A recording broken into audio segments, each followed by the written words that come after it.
Okay, happy Saturday racing, bayang karerista. Shoutout lang tayo saglit kay Boss Ronald Susim, kay Boss Glenn Santamaria, kay Boss Louie Acuña, at pati na rin kay Boss Pen.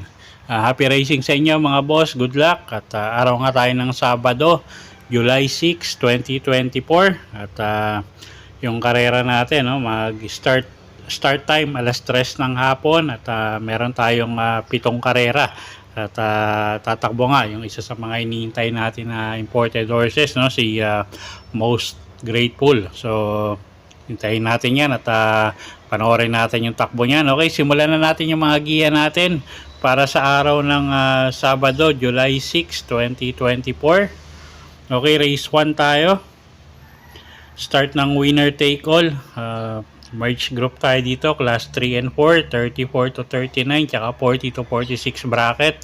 Distansya 1,400 meters. So dito nga tatakbo yun si Most Grateful, no, numero 7. At siya nga yung pili natin dito, single na natin to, yung numero 7 Most Grateful. So karamihan dito tinalo na rin niya, no, at tingin ko medyo kayang-kaya pa nga yung grupo. So single natin yan, yung numero 7 si Most Grateful dito sa race number 1. Okay, race number 2 tayo. Start ng pick 6, class 5, 11 to 15 bracket. Distansya natin dito 1,400 meters. Meron tayong siyam na kalahok dito, no.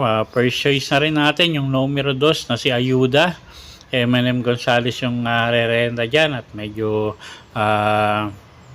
maganda yung huling pagkakapanalo nito, no. Talagang tusok na tusok yung remate sa diretso. So tingin ko mag-uumento pa si Kabayo. First choice natin yan, numero 2, Ayuda. Second choice natin yung numero 9 na si Heavyweight. Jeff Sarati naman yung re-renta dyan. Ito pwedeng iuna, pwedeng isunod, no. At tingin ko nga isusunod lang to. Medyo maraming matulin dito sa karerang to. So second choice natin yan, numero 9, Heavyweight. So sa race 2, first choice numero 2, Ayuda. Second choice numero 9, Heavyweight. Okay, race 3 tayo. Start ng pick 5. Class 5, 6 to 10 bracket. Distansya natin dito 1,400 meters. First choice natin dito numero 6, One of a Kind. RM Adona yung sasakay dyan, at medyo mainam naman yung mga huling ipinapakita nito, no. So tingin ko medyo maganda pa yung kondisyon ni Kabayo, at siya nga yung first choice natin dito sa race number 3. Second choice natin yung numero 3 na si Mandatum. Nelson Oy naman yung sasakay dyan, at pag nilabas ng koneksyon, tingin ko malaki din panalo nyan, at medyo mababa na nga rin sa grupo, no. So second choice natin yan, numero 3, Mandatum, at pwedeng Panama pangdehado sa exotic, no. Kung kursunada nyo yung numero 7 na si Metal Strength, JMS Torque yung re-renta dyan. Okay, so sa race 3, first choice numero 6, One of a Kind. Second choice numero 3, Mandatum, at pangdehado natin, pwedeng pangsama sa exotic, yung numero 7 na si Metal Strength. Okay, race 4 tayo. Start ng pick 4. Class 5, 6 to 10 bracket. Distansya 1,400 meters. First choice natin dito yung numero 1 na rin, no, na si Octubre 14. Dan Camanyero yung sasakay dyan. Medyo mababa na sa grupo yan. At pwedeng iuna, pwedeng isunod. Pag nauna, tingin ko mas malaki panalo. Second choice natin dito yung numero 6 na si Step Bell. Sasakay naman ni Jan Alvin Guse. At medyo magaang din yung laban yan, tingin ko, no. At tingin ko may panalo nga rin yan. Third choice natin yung numero 5 na si Modern Stroke. Sasakay naman ni Michael Diaz de Jesus. Okay, so sa race number 4, first choice nga natin numero 1, Octubre 14. Second choice natin yung numero 6 na si Step Bell. Third choice numero 5, Modern Stroke. Okay, race number 5 tayo. Class 4, 16 to 21 bracket. Distansya natin dito, 1,400 meters. Okay, first choice natin dito, yung numero 8 na si Kerubim. Sasakay niya ni Are Madonna. Medyo maganda yung numero niya. At lately nga, medyo may kagandahan din ipinapakita niya, no? Galing nga rin sa panalo. At yung ibang takbo niya, puro in the money rin, no? So, first choice natin yan, numero 8, Kerubim. Second choice, yung numero 1 na si Noble Touch. Sasakay naman niya ni Ace Aguila. At pwedeng iuna, pwedeng isunod. So, tingin ko malaki rin panalo niyan. At kuha tayong third choice, pwedeng panama yung numero 6 na si Solomo Eni. Sasakay naman ni AR Villegas. Okay, so sa race 5, first choice nga natin, numero 8, Kerubim.